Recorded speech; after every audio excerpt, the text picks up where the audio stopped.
بنا محمد الذي أرسله بالحق بشيرا ونذيرا وداعيا إلى الله بإذنه وسراجا منيرا. أما بعد فقد قال الله تعالى في كلامه المجيد وفرقانه الحميد. আসুন আমরা সকলেই জবান খুলে তেলাওয়াত করি। আউযু বিল্লাহি মিনাশ শাইতানির রাজিম। বিসমিল্লাহির রহমানির রহিম। ওয়াল আসর ইন্নাল ইনসানা লাফি খুসর ইল্লাল্লাযীনা আমানু وعملوا الصالحات وتواصوا بالحق وتواصوا بالصبر. صدقت يا رب العالمين.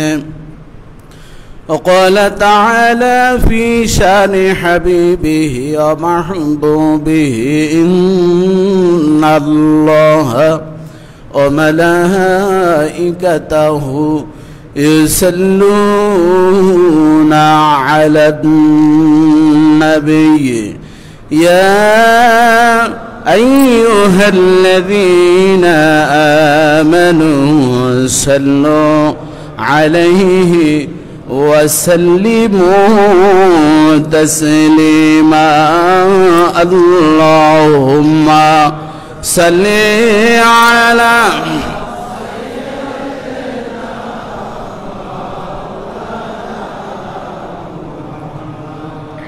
وعلى آل سيدنا مولانا محمد بلغ العلا بكماله كشف الدجى بجماله حسنت جميع خصاله صلوا عليه وآله.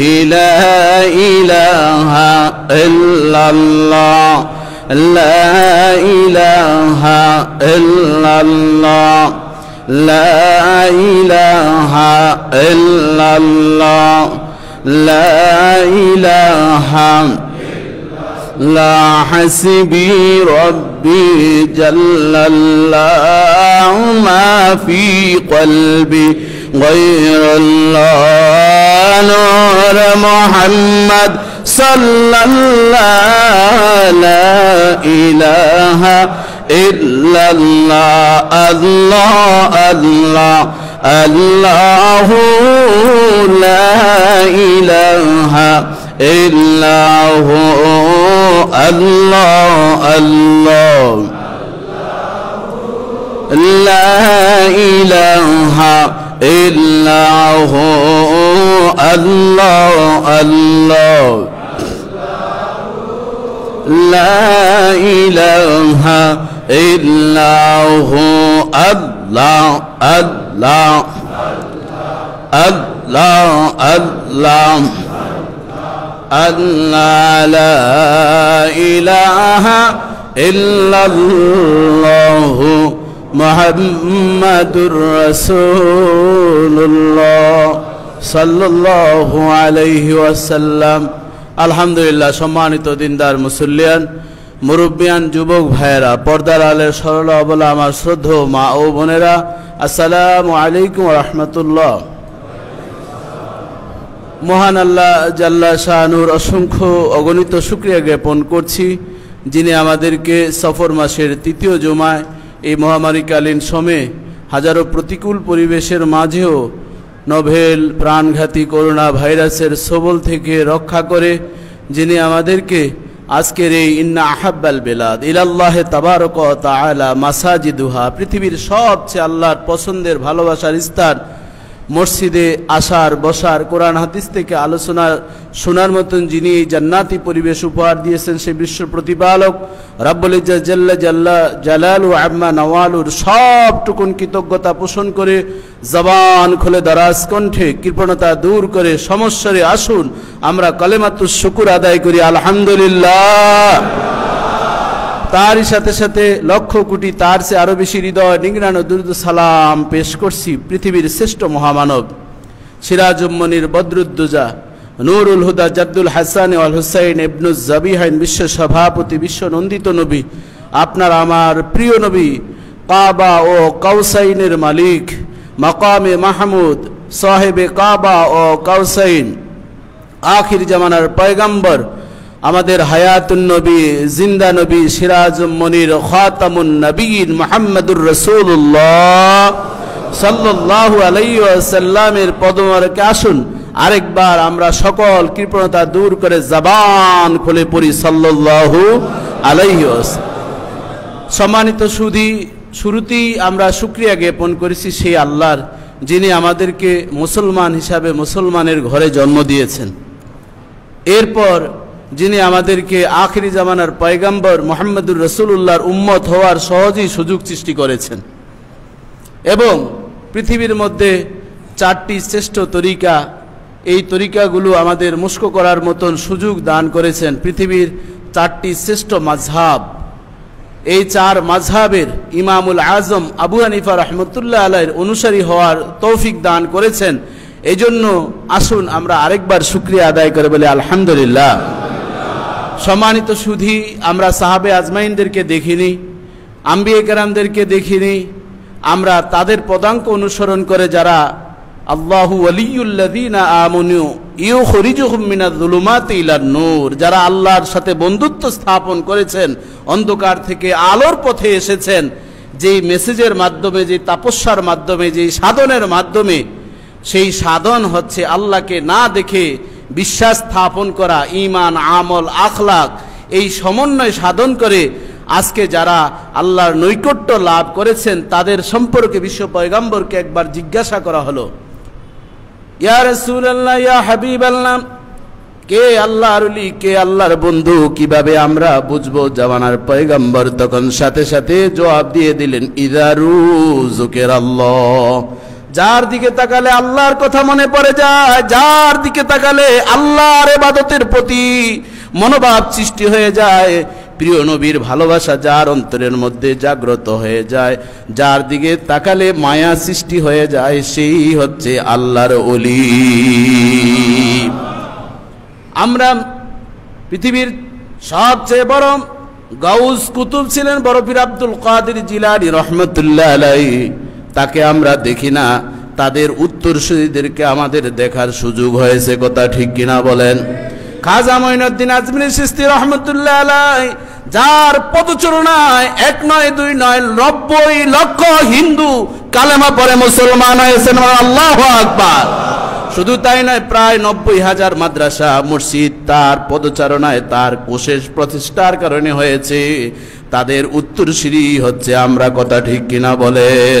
বাবাজি বন্ধুরা আমার, সেই আল্লাহর ওলিদের পদাঙ্ক অনুসরণ করে করে ছোট্ট করে আমি বলে শেষ করে দিব। পাক ভারত উপমহাদেশের শ্রেষ্ঠ মুহাদ্দিস শাহ ওলিউল্লাহ মুহাদ্দিস দেহলভী রহমতুল্লাহ আলাইহি, তার সুযোগ্য সন্তান শাহ আব্দুল আজিজ মুহাদ্দিস দেহলভী রহমতুল্লাহ আলাইহি, তার সুযোগ্য শাগরিদ যিনি নূর মোহাম্মদ নিজামপুরী রহমতুল্লাহ আলাইহি, এমনি করে করে সৈয়দ আহমদ বেরলভী রহমতুল্লাহ আলাইহি, সৈয়দ আহমদ বেরলভী রহমতুল্লাহ আলাইহি থেকে নূর মোহাম্মদ গাজী নিজামপুরী রহমতুল্লাহ আলাইহি, তার খলিফা হলেন আমরা সকলেই জানি সুফি ফতে আলী ওয়াইসি রহমতুল্লাহ আলাইহি, তার খলিফা হচ্ছেন ফুরফুরার আবু বকর সিদ্দিক রহমতুল্লাহ আলাইহি, তার খলিফা হচ্ছেন সারসিনার শাহ সুফি নেসারউদ্দিন আহমদ রহমতুল্লাহ আলাইহি এবং সোনাকান্দার দারুল হুদা দরবার শরীফের প্রতিষ্ঠাতা আব্দুর রহমান হানাফি রহমতুল্লাহ আলাইহি। জোরে জোরে বলেন আলহামদুলিল্লাহ। এই যে নসবনামাগুলো সংক্ষেপে আমি বলে ছেড়ে দিচ্ছি। এটির একটি উদ্দেশ্য আছে, সেটি হচ্ছে আমরা আজকে অত্যন্ত ভাগ্যবান, সেই দাদা হুজুর আবু বকর রহমতুল্লাহ আলাইকে আমরা দেখিনি শাহ সুফি নেসারউদ্দিন আহমদ রহমতুল্লাহ আলাই, আমরা দেখিনি সেই আব্দুর রহমান কুমিল্লার মুরাদনগরে অজয়পাড়া গ্রামে যেখানে রাস্তা ছিল না, যাওয়ার মতন ব্যবস্থা ছিল না, আমি নিজ চোখে দেখেছি, হেঁটে হেঁটে গিয়েছি ছাত্র জীবনে। সেই সোনাকান্দা দারুল হুদা দরবার শরীফ ফুলে ফলে সুশোভিত সাজিয়েছেন সেই আব্দুর রহমান হানাফি রহমতুল্লাহ আলাই, তার সুযোগ্য সন্তান মরহুম শামসুল হুদা রহমতুল্লাহ আলাই। আর সেটাকে পালিশ দিয়ে আজ সুন্দর চমৎকার আল্লাহর ওলিদের একটি মার্কাজ তৈরি করেছেন সোনাকান্দার বর্তমান গদিনিসীন হযরত পীর সাহেব হুজুর শাহ সুফি আলহাজ মাহমুদুর রহমান সাহেব। জোরে জোরে বলেন আলহামদুলিল্লাহ। আমরা দাওয়াতও দেইনি, হঠাৎ হুজুর আমাকে ফোন দিয়েছেন, আপনাদের মসজিদে আমি 24 তারিখে জুমার নামাজ পড়ব, তারই ধারাবাহিকতায় হুজুর আজকে আমাদের মাঝে তাশরীফ এনেছেন। আলহামদুলিল্লাহ বলবেন না? আর একটু জবান খুলে বলেন আলহামদুলিল্লাহ। ইদা রুযুকির আল্লাহ, যাদের দিকে তাকালে আল্লাহর কথা মনে পড়ে যায়। মুআয ইবনে জাবাল রাদিয়াল্লাহু তাআলা আনহু বলেছেন, ইজলিস বিনা নুমিনু সাআতান, ও সাহাবীরা আছো, নবীর কাছে বসি, আমরা একত্রে একটু মজলিস করে বসি, তাহলে ইমানের ব্যাটারিতে আমাদের চার্জ হয়ে যাবে। আল্লাহর ওলিদের পাশে যদি আমরা বসতে পারি তাহলে আমাদের ইমানের ব্যাটারিতে চার্জ হবে। হুজুর আমাদের মাঝে কিছুক্ষণের মধ্যেই তাশরীফ আনবেন। আলহামদুলিল্লাহ, হুজুর আমাদের মাঝে তাশরীফ এনেছেন। নারে তাকবীর, নারে রিসালাত। সোনাকান্দা দারুল হুদা দরবার শরীফের হযরত পীর সাহেব হুজুর কেবলা। সকলে বলেন আলহামদুলিল্লাহ। হুজুরকে দাওয়াত দিয়ে আনা, বছরের পর বছর ঘুরতে হয়। আলহামদুলিল্লাহ, আমরা হুজুরকে জুমার নামাজে পেয়েছি, আমাদের এখানে এসেছে। আমরা হুজুরকে সম্মান দেওয়ার মতন আমাদের তেমন যোগ্যতাও নেই, সেভাবে আমরা ব্যবস্থাও করতে পারি। একটি ব্যানারও বানার সুযোগ হয়নি, যেহেতু জুমার মসজিদ। শুধুমাত্র এতটুকু চাই, হুজুর যতক্ষণ আছেন আদবের সাথে আমরা হুজুরকে অজুসাই আলা মহল্লি ফাওয়া আদব, যেই জিনিসটা যেখানে রাখলে সুন্দর দেখায়, মানানসই হয়, তাকে সেভাবে বরণ করে নেওয়াই হচ্ছে আদব বা শিষ্টাচারিতা। জোরে জোরে বলেন সুবহানাল্লাহ। আওলাদে ওলি এসেছেন, সেই ফুরফুরার সিলসিলা বলেছি, নসব নামে এতক্ষণ বলেছি, যেই সোনাকান্দা দরবার শরীফের দাদা হুজুর রহমতুল্লাহ আলাইহির জীবনী আমি দেখেছি। মরহুম হুজুর রহমতুল্লাহ আলাইহির সাথে আমার দেখা হয়েছে। মরহুম হুজুর রহমতুল্লাহ আলাই যখন আমি ফাজল জামাতে পড়ি, এরপর পরীক্ষা দিয়ে সোনাকান্দা দরবারে গেলাম, আমি পীর সাহেব খুঁজতেছি, কারণ সাধারণত পীর সাহেবরা একটু সুন্দর ভালো স্বাস্থ্যবান থাকে। তা আমি তো পীর সাহেব হুজুর খুঁজে পাচ্ছি না। বারবার ছাত্র ভাইদেরকে বলতেছি, পীর সাহেব হুজুর কই, পীর সাহেব হুজুর কই। নেশার মতন আমি অস্থির হয়ে পড়েছি। এক ছাত্র ভাই বলল, ওই যে হুজুর আসতেছেন।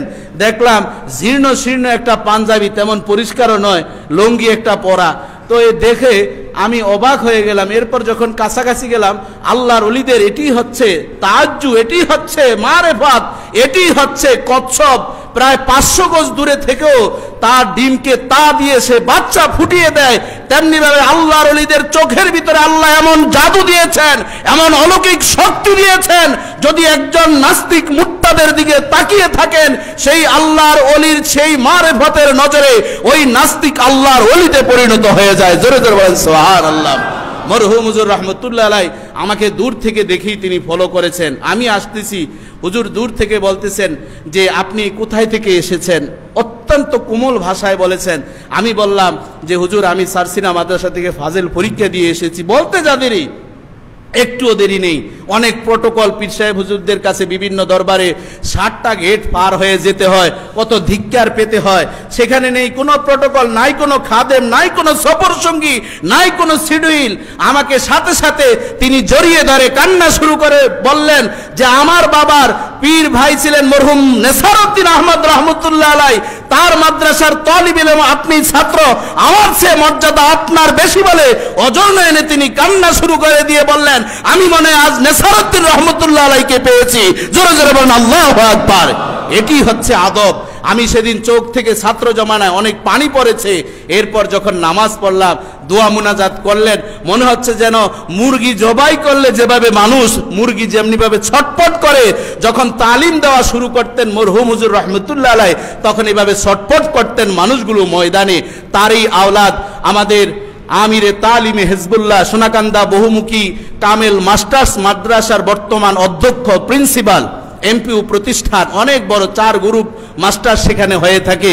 সেই মাদ্রাসার অধ্যক্ষ এবং সোনাকান্দা দরবার দারুল হুদা দরবার শরীফের বর্তমান গদিনিসীন পীর সাহেব শাহ সুফি আলহাজ মাহমুদুর রহমান সাহেব আমাদের মাঝে তাশরিফ এনেছেন।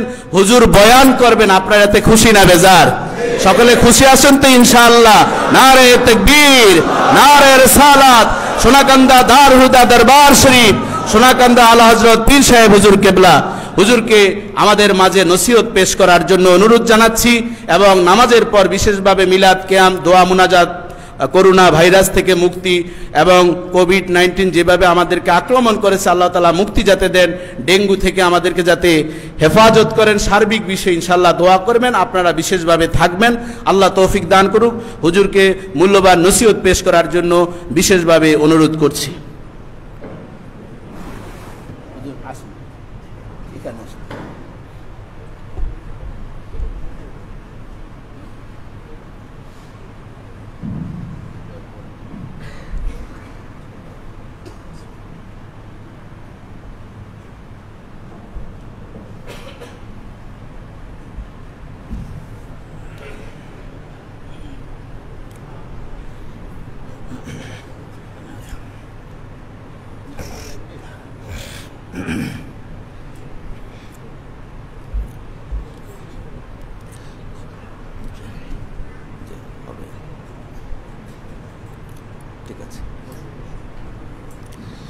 আসসালামু আলাইকুম ওয়া রাহমাতুল্লাহি ওয়া বারাকাতুহু।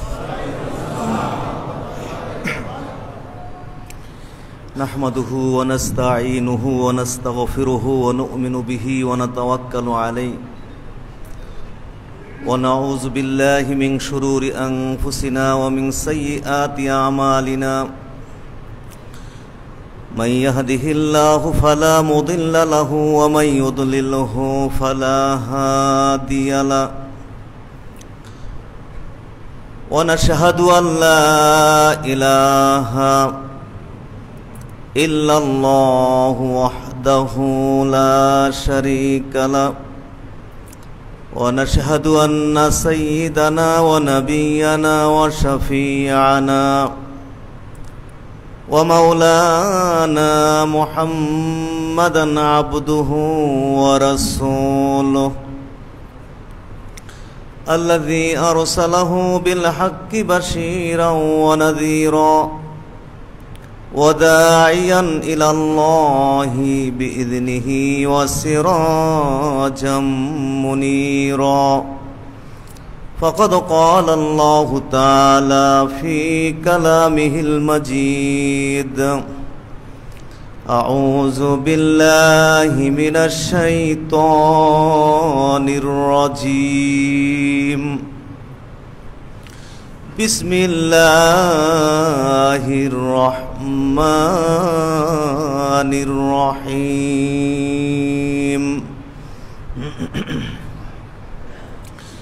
وما أمروا إلا ليعبدوا الله مخلصين له الدين حنفاء ويقيموا الصلاة ويؤتوا الزكاة وذلك دين القيمة. عن أبي أمامة الباهلي رضي الله تعالى عنه قال: جاء رجل إلى النبي صلى الله عليه وسلم فقال: أرأيت رجلا غدا يلتمس الأجر والذكر ما له؟ فقال رسول الله صلى الله عليه وسلم: لا شيء له. فعادها 3 مرات يقول له رسول الله صلى الله عليه وسلم: لا شيء له. ثم قال: إن الله لا يقبل من العمل إلا ما كان له خالصا ابتغي به وجهه. رواه النسائي. إن الله وملائكته يصلون على النبي ইয়া আইয়ুহাল্লাযীনা আমানু সাল্লু আলাইহি ওয়া সাল্লিমু তাসলিমা সাল্লাল্লাহু আলা মুহাম্মাদ সাল্লাল্লাহু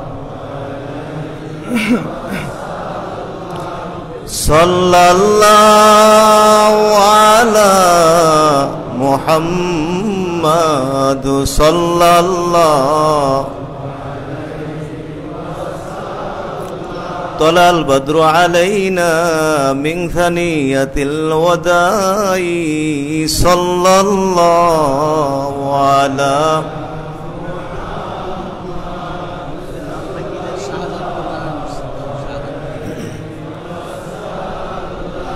صلى الله على محمد صلى الله عليه اللهم صل وسلم وبارك عليه শাহজাদপুর জামে মসজিদে জুমার নামাজ আদায়ের উদ্দেশ্যে আগত মুসল্লিয়ানে কেরাম, মসজিদের সভাপতি সাহেব সহ কমিটির সদস্যবৃন্দ, বিশেষ করে উপস্থিত অত্র মসজিদের মহতারাম খতিব জনাব আলহাজ ডক্টর মুর্শিদ আলম সালিহি, মহান আল্লাহ সুবহানাহু ওয়া তাআলার প্রতি লাখ লাখ শুকরিয়া যে আমরা পবিত্র জুমার নামাজ আদায়ের উদ্দেশ্যে এখানে সমবেত হতে পেরেছি। এই জন্যে মহান আল্লাহ পাকের দরবারে শুকর গুজার করি। আমরা সকলে অন্তর অন্তঃস্থল হতে একবার পড়ি আলহামদুলিল্লাহ। আমরা জানি যে জুমার দিন ইচ্ছা থাকলেও লম্বা চূড়া কথা বলার সুযোগ তেমন হয় না, যেহেতু নির্ধারিত সময়ে নামাজ পড়তে হয়। আপনারাও অনেক ব্যস্ত, তো ইনশাআল্লাহ যথাসময়ে আমরা নামাজ আদায় করব। তার পূর্বে যতটুকু সময়, এর ভিতরে আপনাদের সামনে আমি কয়েকটি কথা রাখার ইচ্ছা করেছি এবং এই জন্যে কোরআন মাজিদ হতে আমি একটি আয়াতে কারিমা তেলাওয়াত করেছি এবং সুনান নাসাই হইতে একটি হাদিস আমি পাঠ করেছি। এই দুটোকে সামনে রেখে এর আলোকে আমি কয়েকটি কথা বলতে চাই। তো এই আয়াতে কারিমা এবং এই হাদিস খানার মধ্যে আল্লাহ সুবহানাহু ওয়া তাআলা এবং আমাদের মহানবী সাল্লাল্লাহু আলাইহি ওয়াসাল্লাম একটি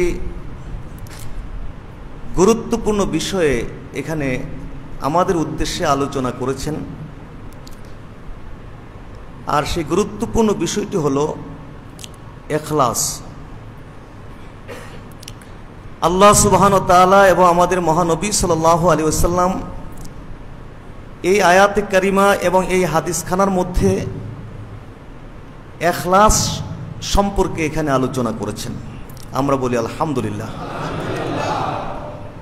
সুতরাং আজকে আমরা এই বিষয়ে এখানে কিছু কথাবার্তা শুনব অল্প সময়, কারণ আমরা অনেকেই এই ইখলাস শব্দটি জীবনে শুনেছি, আবার অনেকেই এই ইখলাস শব্দটি জীবনে কোনোদিন শুনি নাই। আবার যারা শুনেছি তাদের অনেকেরই এই বিষয়ে তেমন কোনো জানা নেই, এই বিষয়ে তেমন কোনো এলেম নেই, যদিও বিষয়টি অত্যন্ত গুরুত্বপূর্ণ বিষয়। একটি ভবনের জন্যে খুঁটি যেরকম অপরিহার্য বিষয়, ইবাদত আমলের জন্যে ইখলাস এরকম একটি গুরুত্বপূর্ণ বিষয়। রুহু ছাড়া দেহ যেরকম মূল্যহীন, ইখলাস ছাড়া ইবাদত ও আমল এরকম মূল্যহীন। সুতরাং এই বিষয়টি সম্পর্কে আমাদের প্রত্যেকেরই জ্ঞান অর্জন করা, জানা অত্যন্ত জরুরি। তো যেহেতু সময় কম, সুতরাং অল্প সময়ের মধ্যে এই বিষয়ে কিছু বলতে হবে। তা আসুন এই বিষয়ে আজকে জুমার দিন একটু জ্ঞান অর্জন করার চেষ্টা করি। মুআজ্জাজ হাজিরিন, ইখলাস শব্দটি খ লাম সাদ এই মূল ধাতু থেকে উৎপত্তি হয়েছে, যার শাব্দিক অর্থ হল কোনো জিনিস নিখুঁত হওয়া, কোনো জিনিস নির্ভেজাল হওয়া, কোনো জিনিস নিষ্কুলুষ হওয়া। আবার কোরআনে কারিমে ইখলাস শব্দটি খালেস অর্থেও ব্যবহৃত হয়েছে। যেমন আমরা যদি সূরা নাহালের দিকে লক্ষ্য করি, আমরা দেখব আল্লাহ সুবহানাহু ওয়া তাআলা ইরশাদ করেছেন, ইন্না লাকুম ফিল আনআমি লাইবরাতান নুসকিকুম মিম্মা ফি বুতুনিহি মিন বাইনি ফারসিন ওয়া দামিন লাবানান খালিসান সাইগান লিশারিবিন। বলুন সুবহানাল্লাহ। আল্লাহ তাআলা ইরশাদ করেন, নিশ্চয় তোমাদের জন্যে গবাদি পশুর মধ্যে রয়েছে উপদেশ। ইন্না লাকুম ফিল আনআমি লাইবরা, নিশ্চয় তোমাদের জন্য গবাদি পশুর মধ্যে রয়েছে উপদেশ। তাকি নুসকিকুম মিম্মা ফি বুতুনিহি মিন বাইনি ফারসিন ওয়া দামিন, তা হচ্ছে গবাদি পশুর পেটে অবস্থিত গোবর এবং রক্তের মাঝখান থেকে তোমাদেরকে পান করাই লাবানান দুগ্ধ, খালিসান যে দুধটা খালেস নির্ভেজাল। বলুন সুবহানাল্লাহ। নিশ্চয় তোমাদের জন্যে গবাদি পশুর মধ্যে রয়েছে উপদেশ, তা হলো আমি তোমাদেরকে গবাদি পশুর পেটে অবস্থিত গোবর এবং রক্তের মাঝখান থেকে নির্ভেজাল দুগ্ধ তোমাদেরকে পান করাই। বলুন সুবহানাল্লাহ। যদি গোবরের সামান্য একটু অংশ দুধের মধ্যে চলে আসতো, দুধটা কিন্তু নির্ভেজাল থাকতো না, খালেস থাকতো না, দুধটা বাতিল হয়ে যেত, দুধটাকে নর্দমায় ফেলে দিতে হতো। যদি রক্তের সামান্য একটু অংশ চলে আসতো দুধের মধ্যে, তাহলে এটা বাতিল হয়ে যেত, খালেস থাকতো না, ফেলে দিতে হতো। তাইলে ইখলাস শব্দের শাব্দিক অর্থ হলো কোনো জিনিস নির্দোষ হওয়া, নিষ্কলুষ হওয়া, নির্ভেজাল হওয়া, খালেস হওয়া। বলুন সুবহানাল্লাহ। আর শরীয়তের পরিভাষায় বা ইসলামে আমরা ইখলাস বলতে যে জিনিসটাকে বলে থাকি বা বুঝে থাকি, সেটা কি? সেটা হলো ইবাদতের মধ্যে ইখলাস, অর্থাৎ ইবাদতটি শুধুমাত্র আল্লাহর উদ্দেশ্যে সম্পাদন করা, এটাকে বলা হয়েছে ইখলাস। বলুন না সুবহানাল্লাহ। ইবাদত তো বোঝেন আপনারা সবাই। ইবাদত মানে কি? ইবাদত আমরা অনেক সময় মনে করি যে অল্প কয়েকটি আমলের মধ্যে ইবাদত সীমাবদ্ধ, নামাজ, রোজা, যাকাত, হজ, কোরআন শরীফ তেলাওয়াত বা ইত্যাদি কয়েকটি আমলের মধ্যে আমরা ইবাদতকে সীমাবদ্ধ মনে করি। কিন্তু না, জীবনের প্রতিটি কর্ম আল্লাহর নির্দেশে নবীর তরিকায় সম্পাদন হওয়া, এটাকে ইবাদত বলা হয়। বলুন সুবহানাল্লাহ। আর এই ইবাদতই হলো মানব সৃষ্টির একমাত্র উদ্দেশ্য। আল্লাহ সুবহানাহু ওয়া তাআলা বলছেন, ওমা খালাকতুল জিন্না ওয়াল ইনসা ইল্লা লিয়াবুদুন, আমি দানব জাতি এবং মানব জাতিকে সৃষ্টি করেছি তারা যেন শুধুমাত্র আল্লাহর দাসত্ব করে, আল্লাহর ইবাদত করে। বলুন সুবহানাল্লাহ। আর এই ইবাদতের মধ্যে এই ইবাদতটিকে শুধুমাত্র একমাত্র আল্লাহর জন্য সম্পাদন করা, নিবেদন করা, এটাই হলো ইখলাস। বলুন না সুবহানাল্লাহ। যেমন উলামায়ে কেরাম ইখলাসের পারিভাষিক সংজ্ঞা দিতে গিয়ে অনেক সংজ্ঞা দিয়েছেন, এত সংজ্ঞা তো বলতে পারবো না এই সময়ে, একটি কিংবা দুটো সংজ্ঞা বলছি। কেউ বলছেন আল ইখলাসু আইয়ুখলিসা লিল্লাহি সুবহানাহু ওয়া তাআলা ফি আফআলিহি ওয়া আকওয়ালিহি ওয়া ইরাদাতিহি ওয়া নিয়াতিহি। বলুন সুবহানাল্লাহ। ইখলাস হলো প্রতিটি কাজ কাম, প্রতিটি কথাবার্তা, প্রতিটি ইচ্ছা আকাঙ্ক্ষা, অনিয়াতি এবং প্রতিটি অন্তরের সংকল্প শুধুমাত্র আল্লাহর জন্য করাকে ইখলাস বলা হয়। আবার কেউ বলছেন আল ইখলাসু ইফরাদুল হাক্কে সুবহানাহু ওয়া তাআলা বিল কসদে ফি তাআতে। ইবাদতের মধ্যে শুধুমাত্র আল্লাহ তাআলাকে উদ্দেশ্য করা, এটা হলো ইখলাস। তো যাই হোক, সর্বমোট ওলামায়ে কেরাম যারা যত সংজ্ঞায় বলেছেন সকলের মূল বক্তব্য একটাই, যে ইবাদতটি শুধুমাত্র আল্লাহর উদ্দেশ্যে সম্পাদন করা, এটা কি বলা হয়? ইবাদত। বলুন না সুবহানাল্লাহ। তাইলে আমরা আমাদের জীবনের প্রতিটি ইবাদত আমল কার জন্য করব? একটু হানা করতে হবে, কার জন্য করব? আল্লাহর জন্য। তা আমরা সবাই বুঝতে পেরেছি যে ইখলাস কারে কয়, কিন্তু এই ইখলাসটা আপনি অর্জন করবেন কেমনে? ইখলাস তো বুঝতে পারলাম, কিন্তু ইখলাসটা কি করে আমি অর্জন করব? ইখলাস অর্জন করতে হয় খাঁটি নিয়তের মাধ্যমে। বলুন সুবহানাল্লাহ। খাঁটি নিয়তটাই হলো ইখলাস। খাঁটি নিয়তটাই হলো ইখলাস। ইবাদতের মধ্যে যদি ইখলাস থাকে, অর্থাৎ খাঁটি নিয়ত থাকে, তাহলে ইবাদতটা যত ছোট হোক ইবাদতটা বড় হয়ে যায়। আর ইবাদত যত বড় হোক, কিন্তু যদি ইখলাস না থাকে, খাঁটি নিয়ত না থাকে, তাহলে বড় ইবাদতটিও ছোট হয়ে যায়। প্রখ্যাত তাবি আব্দুল্লাহ ইবনুল মুবারক তিনি বলছেন, রুব্বা আমালিন সগীরিন তুকাব্বিরুহুন নিয়া। বড় বড় আমলকে নিয়ত ছোট করে দেয়। রুব্বা আমালিন সগীরিন তুকাব্বিরুহুন নিয়া। ছোট ছোট আমলকে নিয়ত বড় করে দেয়। বলুন সুবহানাল্লাহ। যেমন ইমাম বুখারীর কথা আপনারা শুনেছেন সবাই, কি বলেন, শোনেন নাই? তিনি বুখারী লিখেছেন, সারা দুনিয়ার আলেম ওলামা মুহাদ্দিসিন এই ব্যাপারে একমত যে আসাহুল কুতুবে বাদা কিতাবিল্লাহি সুবহানাহু ওয়া তাআলা তাহাতা আদিমিস সামায়ে সহিহুল বুখারী। আসমানের নিচে আল্লাহর কিতাবের পরে সবচেয়ে বিশুদ্ধ গ্রন্থ হলো সহিহ বুখারী। বলুন সুবহানাল্লাহ। ইমাম বুখারী এই বুখারী লিখেছেন এবং মাশাআল্লাহ অনেক সুন্দর করে তিনি এই বুখারীটাকে বিভিন্ন অধ্যায় দিয়ে সাজিয়েছেন। কিতাবুল ওহী, কিতাবুল ঈমান, কিতাবুস সালাহ, কিতাবুজ যাকাত, এবং বিভিন্ন অধ্যায় দিয়ে তিনি বুখারীটাকে সাজিয়েছেন।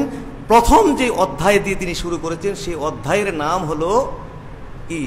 কিতাবুল ওহী। জোরে বলুন, কিতাবুল ওহী।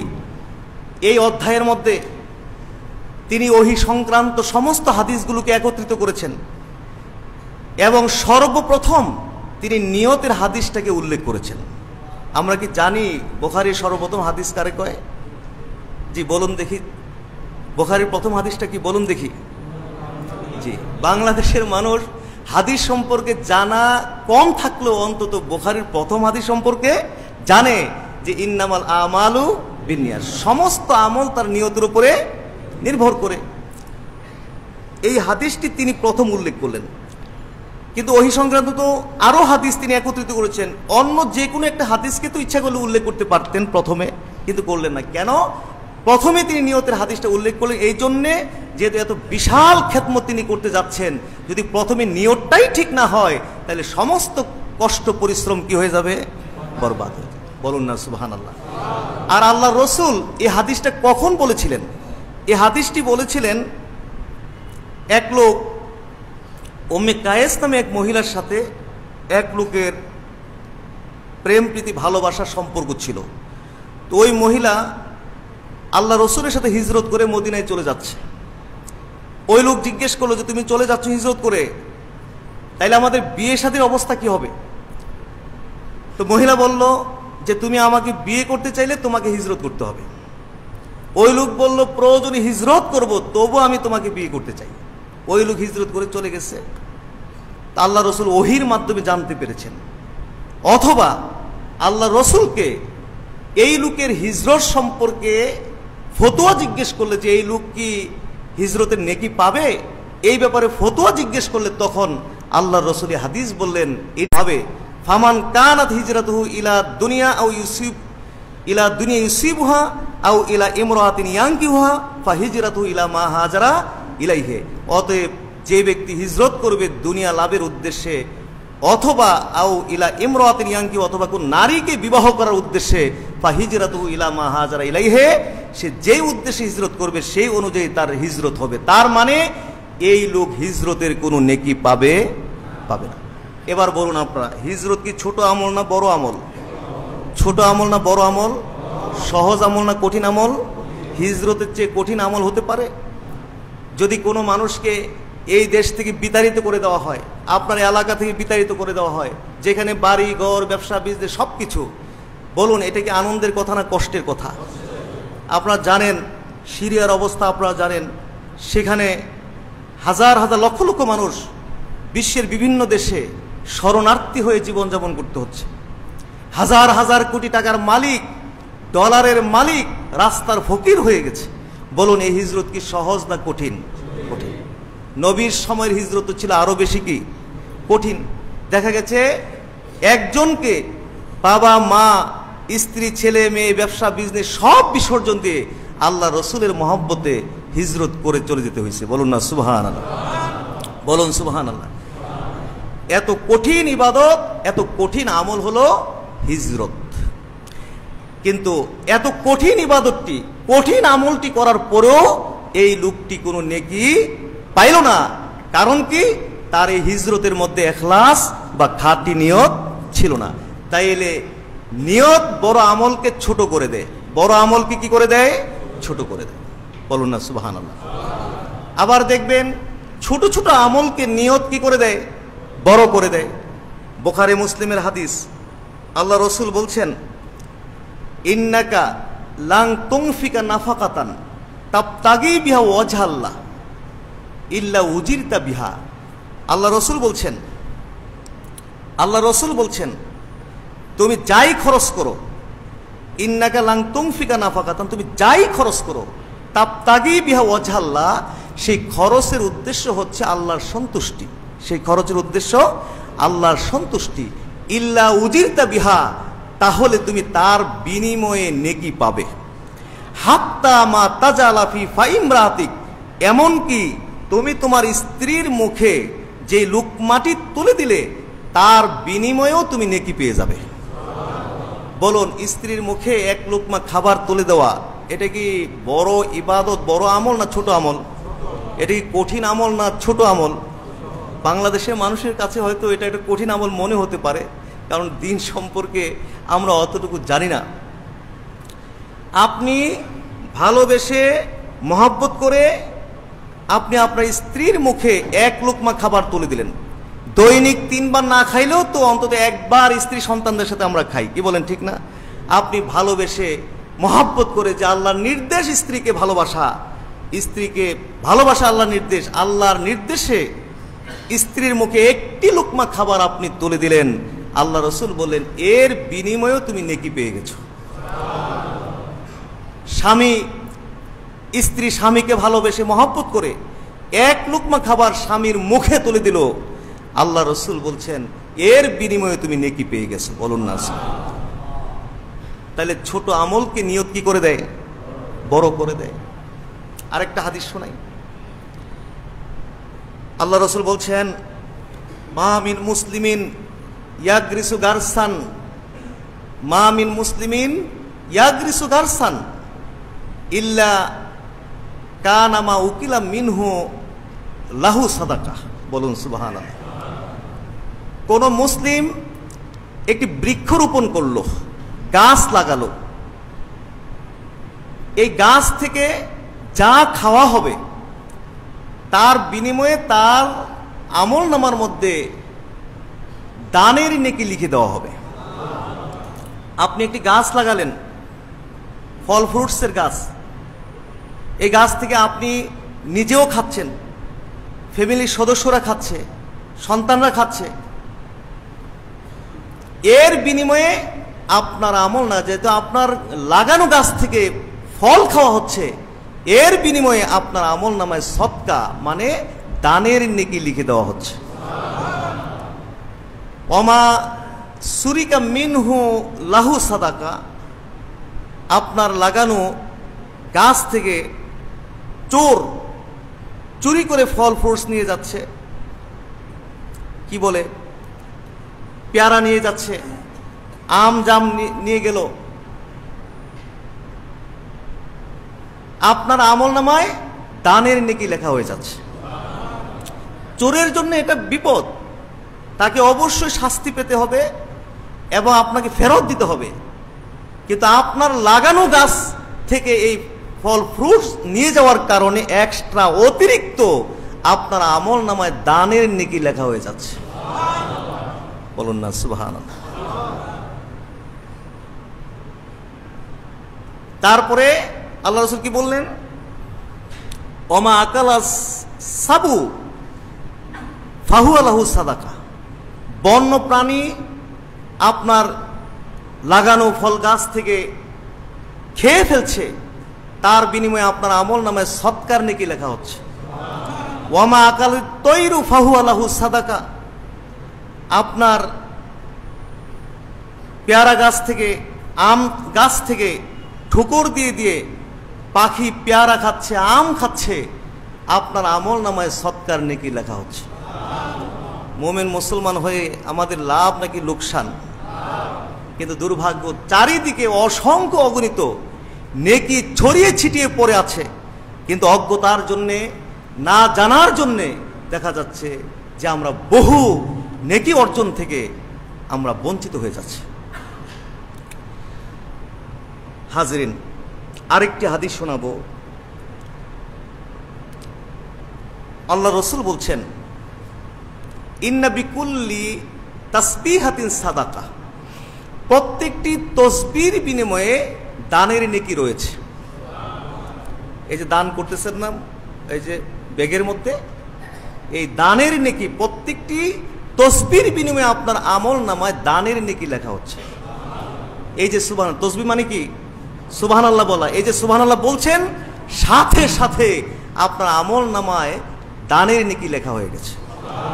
ওয়া কুল্লি তাকবীরাতিন সাদাকা, প্রত্যেকটি তাকবীরের বিনিময়ে আমলনামায় দানের নেকি লেখা হয়ে গেছে।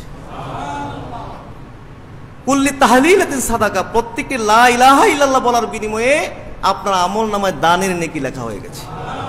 আমরিন বিল মারুফে সাদাকা, একজনকে ভালো কাজের একটু আদেশ করে দিলেন, নামাজটা পড়ো, ভালো কাজ করো, দানের নেকি পেয়ে গেছেন। নাহি আনিল মুনকার সাদাকা, একজনকে মন্দ কাজ থেকে একটু নিষেধ করে দিলেন, দানের নেকি পেয়ে গেছেন। সুবহানাল্লাহ। এইগুলো বলার পরে আল্লাহ রসুল বললেন কি, দেখুন আল্লাহ রসুল বললেন, অফি বুদে আহাদিকুম সাদাকা, স্ত্রী সহবাসের মধ্যেও দানের নেকি রয়েছে। বলুন না সুবহানাল্লাহ। সাহাবীরা সাথে সাথে জিজ্ঞেস করলেন যে আল্লাহ রসুল, এতক্ষণ পর্যন্ত যা বললেন তা তো বুঝতে পেরেছি, তসবির বিনিময়ে সৎকা, তকবীরের বিনিময়ে সৎকা, সৎ কাজের আদেশে সৎকা, মন্দ কাজের নিষেধে সৎকা, কিন্তু এখন আপনি এটা কি বললেন যে স্ত্রী সহবাসের মধ্যেও সৎকার নাকি? আল্লাহ রসুল বললেন, সাহাবীরা তোমরা বুঝতে পারোনি? তাইলে বলো, কেউ যদি অন্যায়ভাবে সঙ্গমে লিপ্ত হয়, তাইলে কি তার পাপ হবে? সাহাবীরা বললেন যে হ্যাঁ, অবশ্যই পাপ হবে। অন্যায়ভাবে যদি সে সঙ্গমে লিপ্ত হয় তাহলে তো অবশ্যই পাপ হবে। তাহলে সাহাবী, তোমরা সহজ কথাটা কেন বুঝতে পারছো না? যদি অন্যায়ভাবে সঙ্গমে লিপ্ত হলে পাপ হয়, তাহলে সে অন্যায়ভাবে সঙ্গমে লিপ্ত না হয়ে সে বৈধভাবে সঙ্গমে লিপ্ত হয়েছে, সুতরাং তার নেকি হবে। মুমিন মুসলমান হয়ে লাভ হয় নাই? চারিদিকে ছড়িয়ে ছিটিয়ে বহু নেকি পড়ে আছে। দুর্ভাগ্যবশত আমরা না জানার জন্যে এই সমস্ত নেকিগুলো থেকে আমরা বঞ্চিত হয়ে যাচ্ছি। আরেকটা হাদিস শুনি, আমি আস্তে আস্তে সংক্ষেপে চলে যাব। আপনি সারা রাত্র বিছানায় ঘুমাবেন, কিন্তু সারা রাত তাহাজ্জুদের নেকি পেয়ে যাবেন। আল্লাহ রসুল বলছেন, মান আতা ফিরাশাহু ওহু ইয়ানবি আইয়াকুমা ফায়ুসাল্লি মিনাল লাইল, কেউ বিছানায় আসলো এই নিয়ত করে যে রাত্রি জাগরণ করবে, ফায়ুসাল্লি মিনাল লাইল, এবং রাতের নামাজ পড়বে অর্থাৎ তাহাজ্জুদ পড়বে, ফাগালাবাতহু আইনুহু হাত্তা ইউসবিহা, কিন্তু সকাল পর্যন্ত তার চক্ষু তার উপরে বিজয় লাভ করেছে, মানে সকাল পর্যন্ত আর জাগতে পারে নাই। কুতিবা লাহু মা নাওয়া, আল্লাহ রাসূল বললেন সে যেই নিয়ত করে বিছানায় গেছে তার আমল নামায় সেই নেকি লিখে দেওয়া হবে। ওয়া কানা নাওমুহু সাদাকাতান, ওয়া কানা নাওমুহু সাদাকাতান আলাইহি মির রাব্বিহি, আর রাতটা যে ঘুমালো এটা তার জন্য আল্লাহর পক্ষ, তার রবের পক্ষ থেকে তার জন্য উপহার হয়ে গেল। লাভ নাকি লোকসান? বলুন না আলহামদুলিল্লাহ। হাজরিন, এজন্য আব্দুল্লাহ ইবনে মুবারক তিনি বলছেন, বড় বড় আমলকে নিয়ত ছোট করে দেয় এবং ছোট ছোট আমলকে ইখলাস বা নিয়ত বড় করে দেয়। বলুন না সুবহানাল্লাহ। হাজরিন, তাইলে আমরা আমাদের প্রত্যেকটি আমল ইখলাসের সাথে শুধুমাত্র আল্লাহর সন্তুষ্টির উদ্দেশ্যে আমরা সম্পাদন করতে আমরা সবাইকে রাজি আছি? জোরে বলুন রাজি আছি। এই ইখলাসটা হলো ফরজ বিষয়। ইবাদতের মধ্যে ইখলাসটা এটা স্বাধীন কোনো বিষয় নয়, বা এটা কোনো অপশনাল ঐচ্ছিক কোনো বিষয় নয়, বরং এটা ফরজ বিষয়। বলুন সুবহানাল্লাহ। কারণ আমি ভূমিকার মধ্যে আয়াতে কারিমাটি পড়েছিলাম। আল্লাহ সুবহানাহু ওয়া তাআলা বলছেন, ওয়ামা উমিরু ইল্লা লিয়াবুদুল্লাহ মুখলিসিনা লাহুদ্দিন হুনাফা ওয়া ইউকিমুস সালাতা ওয়া ইউতুজ যাকাতা ওয়া যালিকা দীনুল কাইয়্যিমা। আল্লাহ তাআলা কি বলছেন এখানে? ওয়ামা উমিরু ইল্লা লিয়াবুদুল্লাহ, তাদেরকে নির্দেশ দেওয়া হয়েছে তারা যেন শুধুমাত্র আল্লাহর ইবাদত করে, মুখলিসিনা লাহুদ্দিন, একনিষ্ঠভাবে, হুনাফা মনে প্রাণে একনিষ্ঠভাবে তারা যেন শুধুমাত্র আল্লাহর ইবাদত করে, এই নির্দেশ তাদেরকে দেওয়া হয়েছে। বলুন সুবহানাল্লাহ। এখানে আল্লাহ সুবহানাহু ওয়া তাআলা শুধু এতদূর বললেই কিন্তু হতো, ওমা উমিরু ইল্লা লিয়াবুদুল্লাহ, তাদেরকে শুধু আল্লাহর ইবাদতের নির্দেশ দেওয়া হয়েছে, অতটুকু বললে হতো। কিন্তু এইখানেই আল্লাহ থামলেন না, এই কথাটাকে শক্ত করার জন্য আবার কি বললেন? মুখলিসিনা লাহুদ্দিন, একনিষ্ঠভাবে। আবার এইখানেও থামলেন না, আরো শক্ত করার জন্য আল্লাহ তাআলা বললেন কি? হুনাফা মনে প্রাণে একনিষ্ঠভাবে শুধুমাত্র আল্লাহর ইবাদতের জন্য তাদেরকে নির্দেশ দেওয়া হয়েছে। বলুন না সুবহানাল্লাহ। আরো অসংখ্য আয়াতে কারিমা এভাবে নির্দেশ করা হয়েছে। যেমন জুমারের মধ্যে, সূরা জুমারে আল্লাহ তাআলা বলছেন, কুল ইন্নী উমিরতু আন আবুদাল্লাহ মুখলিসান লাহুদ্দিন, নবী আপনি বলুন আমাকে একনিষ্ঠভাবে আল্লাহর ইবাদতের নির্দেশ দেওয়া হয়েছে। বলুন সুবহানাল্লাহ। তো এই আয়াতে কারিমাগুলোর দ্বারা সাব্যস্ত হয়ে গেল যে ইবাদতের মধ্যে ইখলাসটা হলো কি? ফরজ। জোরে বলুন, ইবাদতের মধ্যে ইখলাসটা হলো কি?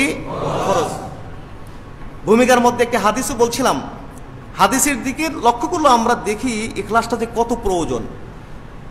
আবু উমামা আল বাহিলি রাদিয়াল্লাহু তাআলা তিনি থেকে হাদিসটি বর্ণিত, তিনি বলছেন যে এক লোক আল্লাহ রসুলের কাছে আসলেন, এসে আল্লাহ রসুলকে জিজ্ঞেস করলেন, আরো আইতা রাজুলান গাজা ইয়ালতামিসুল আজরা ওয়া যিকরা মালাহু, আল্লাহ রসুল ওই ব্যক্তির ব্যাপারে আপনি কি বলেন যে ব্যক্তি যুদ্ধ করে, জিহাদ করে, সুনাম সুখ্যাতির উদ্দেশ্যে অথবা কোনো কিছুর বিনিময়ে তার জন্য আল্লাহর কাছে কি আছে?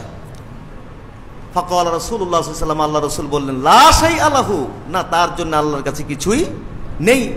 ফাদাহা সালাসা মারাতিন, লোকটি আল্লাহ রসুলকে 3 বার এই কথাটি জিজ্ঞেস করলো। আল্লাহ রসুল 3 বারই এই কথাটি বললেন, জবাব দিলেন এইভাবে যে তার জন্য আল্লাহর কাছে কিছুই নেই। তারপর লোকটিকে আল্লাহ রসুল বললেন, এই শোনো, ইন্নাল্লাহা লা ইয়াকবালু মিনাল আমালি ইল্লা মা কানা লাহু খালিসান ওয়াবতুগিয়া বিওয়াজহু, শোনো নিশ্চয় আল্লাহ তাআলা কোনো আমল কবুল করেন না যে আমলের মধ্যে ইখলাস নেই, ওয়াবতুগিয়া বিওয়াজহু, যে আমলটি শুধুমাত্র, যে আমলের মধ্যে আল্লাহর সন্তুষ্টি তালাশ করা হয় না। বলুন না সুবহানাল্লাহ। তাইলে এই কোরআন এবং সুন্নাহ দ্বারা সাব্যস্ত হয়ে গেল যে ইবাদতের মধ্যে ইখলাস হলো কি? ফরজ। জোরে বলুন, ইবাদতের মধ্যে ইখলাসটা কি? ফরজ। তাইলে আমরা আমাদের প্রত্যেকটি আমল এবং ইবাদত শুধুমাত্র কার জন্য করব? রাজি আছি ইনশাআল্লাহ? জোরে বলুন আল্লাহুম্মা আমিন। হাজিরিন, আমরা তো প্রত্যেকটি আমল ইবাদত ইখলাসের সাথে করব, খাঁটি নিয়তে করব, মানে আল্লাহর সন্তুষ্টির জন্য করব, ঠিক আছে। কিন্তু আপনারা কি জানেন যে সেই ইখলাসটা নষ্ট হতে পারে কিছু কারণ আছে? সেই কারণটাও তো জানা দরকার আছে, কি বলেন? জানা দরকার আছে না নাই? হ্যাঁ, ইবাদত আমল নষ্টের যে সমস্ত কারণগুলো রয়েছে তার মধ্যে একটি কারণ হলো রিয়া। জোরে বলুন, একটি কারণ কি? রিয়া। রিয়া বুঝেন তো? রিয়া কারে কয়? রিয়া মানে কি? রিয়া মানে হাসাদ। মানে কি? হাসাদ মানে হিংসা, কিবির মানে অহংকার। তাহলে রিয়া মানে কি? দেখানোর উদ্দেশ্যে কোনো ইবাদত বা আমল করা, এটাকে বলা হয় রিয়া। এই রিয়াটা, এটা করোনা ভাইরাস থেকেও আরো মারাত্মক একটি ভাইরাসের নাম। এটা কিন্তু তরিকতের বিষয়। আপনারা তো তরিকত শব্দটা জীবনে শুনছেন, কি বলে শোনেন নাই? তরিকত। তরিকত কি ভিন্ন কোনো ধর্মের নাম নাকি?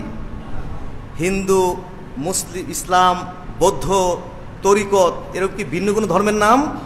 তরিকতের মূল উৎস হলো কোরআন সুন্নাহ। বলুন সুবহানাল্লাহ। যদিও আজকে আমরা অনেকে ভাবছি যে তরিকত মানে অন্য কোনো ধর্মের নাম, বা কিছু আচার আচরণের কারণে আজকে এরকমই বোঝা যাচ্ছে যে তরিকত একটা ভিন্ন ধর্মের নাম। তরিকতের মূল উৎস হলো কোরআন সুন্নাহ।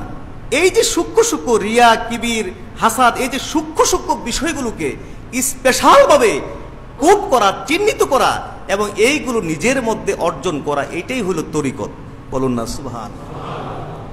আর তরিকত না মানে এই সম্পর্কে আমি যথেষ্ট জানবো, আমার জানা আছে, কিন্তু এইগুলোকে স্পেশালভাবে কোট করলাম না, চিহ্নিত করলাম না এবং নিজের মধ্যে এগুলোকে আমি অর্জন করলাম না, এটাকে বলা হয় তরিকত না। তা আমরা, তরিকত কিন্তু অনেক মূল্যবান একটি জিনিসের নাম। বলুন না সুবহানাল্লাহ। তা আজকে এই বিষয়গুলো আসলে ওয়াজ নসিহতের আলোচ্য বিষয় করা হয় না, কারণ এইগুলোর মধ্যে তেমন কোনো হুঙ্কার তুঙ্কার নেই, এগুলোর মধ্যে সুরের তেমন ঝঙ্কার টঙ্কার নেই, যার জন্য এগুলো মানে গুরুত্বপূর্ণ বিষয়গুলো আলোচনার বাহিরে থেকে যায়।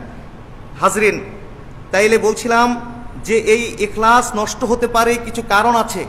তার মধ্যে একটি কারণ হলো রিয়া। এটা মারাত্মক একটি ভাইরাসের নাম। আবু সাঈদ খুদরি রাদিয়াল্লাহু তাআলা তিনি বলছেন যে আমরা একদিন কিছু লোক বসে কথাবার্তা বলছিলাম দাজ্জাল সম্পর্কে। কি সম্পর্কে? দাজ্জাল সম্পর্কে। এমন সময় আল্লাহ রসুল আসলেন মজলিসে, এসে বললেন, ও তোমরা দাজ্জাল সম্পর্কে আলোচনা করতেছো? আলা উখবিরুকুম বিমা হুয়া আখওয়াফু ইনদি মিনাল মাসিহ দাজ্জাল। আমি কি তোমাদেরকে সেই মসিহ দাজ্জাল থেকে আরো ভয়ঙ্কর একটি বিষয় সম্পর্কে তোমাদেরকে অবগত করব না? সাহাবীরা বলছেন যে দাজ্জালের থেকেও ভয়ঙ্কর কোনো বিষয় আছে নাকি? তাহলে তো অবশ্যই সেটা আমাদেরকে বলতে হবে। আল্লাহ রসুল বলছেন যে হ্যাঁ, সেটা হলো রিয়া। জোরে বলেন, সেটা হলো কি? দেখানোর উদ্দেশ্যে কোনো আমল করা, ইবাদত করা, এটা দাজ্জালের চাইতেও আরো বেশি কি ভয়ঙ্কর। আল্লাহ রসুল বলছেন আতাখাওয়াফু আলা উম্মতি শিরক। আমি আমার উম্মতের ব্যাপারে শিরকের ভয় পাচ্ছি। একজন সাহাবী জিজ্ঞেস করলেন, আতুশরিকু উম্মাতুকা মিন বাদিক। আপনার পরে কি আপনার উম্মত শিরিক করবে? আল্লাহ রসুল বলছেন নাম, হ্যাঁ করবে। আমা ইন্নাহুম লা ইয়াবুদুনা শামসান ওয়ালা কমারান ওয়ালা হাজারান ওয়ালা ওয়াথানা। আমার উম্মত আমার পরে শিরিক করবে, তবে আমার উম্মত মানে সূর্যের পূজা করবে না, ওয়ালা কামারান চন্দ্রের পূজা করবে না, ওয়ালা হাজারান পাথরের পূজা করবে না, ওয়ালা ওয়াসানান মূর্তির পূজা করবে না, ওয়ালা কিন ইউরাউনা বিআমালিহিম। তবে আমার উম্মত দেখানোর জন্যে তাদের আমলগুলো করবে। জোরে বলুন নাউজুবিল্লাহ। ১৫০০ বছর আগে আল্লাহ রাসূল বলছেন যে আমার উম্মতের ব্যাপারে এই যে ছোট শিরক, এই রিয়ার ব্যাপারে ভয় পাইতেন উম্মতের ব্যাপারে। বলুন তো দেখি আমাদের মধ্যে এই রোগগুলো আছে নাকি নাই? একটু ভালো আমল করলে কিভাবে মানুষকে দেখাবো, অস্থির হয়ে যাই। পানির পিপাসা থেকেও যেন আরো মারাত্মক পিপাসার্থ হয়ে যায়। কিভাবে মানুষকে বুঝাবো আমি যে আমল করি? 1 মাস পর্যন্ত তাহাজ্জুদ পড়তেছি, অথচ দুনিয়ার কোনো মানুষ জানলো না, এত কষ্ট করতেছি। কি হইল? জানাইতেই পারলাম না, রাত 2টার সময় তাহাজ্জুদ করি, কেউ তো দেখবেও না, কিন্তু এত যে কষ্ট করতেছি মানুষকে জানাইতে তো পারতেছি না, কি করি? একটা পিপাসা যেন ভিতরে কাজ করে। যদি খালি দেখি বন্ধু বান্ধব কয়েকজন একসাথে বসে কথা বলতেছে, তখন চিন্তা করি এই তো আমার সুযোগ চলে যায়, আমি যে তাহাজ্জুদ পড়ি এটা জানানোর একটা সুযোগ চলে যাচ্ছে। তখন কি বলি, সরাসরি কি আর বলা যায় নাকি, এই মিয়া জানো আমি তাহাজ্জুদ পড়ি, এরকম কি বলা যায়? একটু টেকনিক করে, যারে তোমরা তো জীবনে কোনোদিন তাহাজ্জুদ পড়ে দেখলা না, যদি তাহাজ্জুদ পড়তা তাইলে বুঝতা যে তাহাজ্জুদের মধ্যে যে কি শান্তি, কি মজা। তার মানে একটু টেকনিক করে বুঝাই দিলাম, আমি যে সারা রাত্র জেগে কি করি, তাহাজ্জুদ করি। ইন্না লিল্লাহি ওয়া ইন্না ইলাইহি, সব কষ্ট পরিশ্রম কি হয়ে গেছে, বরবাদ হয়ে গেছে। তসবিহ ছড়া এইভাবে দেখিয়ে দেখিয়ে হাঁটি চলি, মাথায় পাগড়ি বাবরি তসবিহ, মানে বুঝাচ্ছি যে আমি অনেক বড় বুজুর্গ, আমি অনেক বড় আল্লাহ আল্লাহওয়ালা। ইন্না লিল্লাহি ওয়া ইন্না ইলাইহি রাজিউন। না জানার জন্যে বস্তা ভরা আমলগুলোকে আমরা হাতে ধরে ধ্বংস করে দিচ্ছি। না হাজির, এগুলো কি করা যাবে? এগুলো কেন করি? কারণ আমি ইখলাস অর্জন করতে পারি নাই। যদি ইখলাস অর্জন করতে পারতাম তাহলে মানুষকে বলে যেই আনন্দ আমি পাইতাম তার থেকে বেশি আনন্দ পাইতাম আমলগুলো লুকাই রাখিয়া, শুধু আল্লাহকে দেখাইয়া। বলুন না সুবহানাল্লাহ। তো সুতরাং জুমার মসজিদ আপনারা জানেন যে এখানে লম্বা চূড়া আলোচনা করার সুযোগ নাই। ইনশাআল্লাহ আমরা আমাদের প্রত্যেকটি আমল একমাত্র কার জন্য করব?